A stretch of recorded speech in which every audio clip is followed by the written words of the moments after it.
لقي رجل الأعمال محمد الرواس وزوجته اليوم الخميس مصرعهما في حادث تصادم على كورنيش النيل في منطقة دار السلام، وتم اختيار اللواء خالد عبد العال مساعد الوزير لأمن القاهرة الذي أمر باتخاذ الإجراءات القانونية.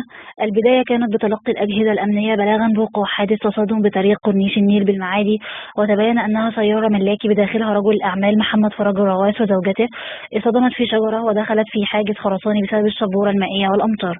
وانتقلت قوات الأمن إلى موقع الحادث وتبين مصرع الرواس وزوجته، وتم نقل جثتهما إلى المشرحة ورفع آثار الحادث من الطريق.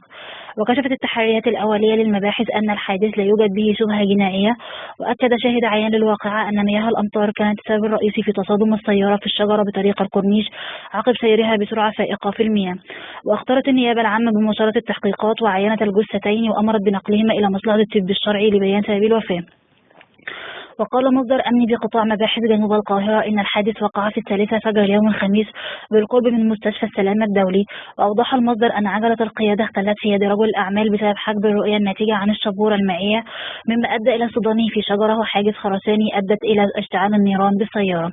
وتوجهت أسرة رجل الأعمال محمد الرواس إلى مشرحة دينهم لاستلام جثمانه وزوجته عقب استخراج تصاريح الدفن.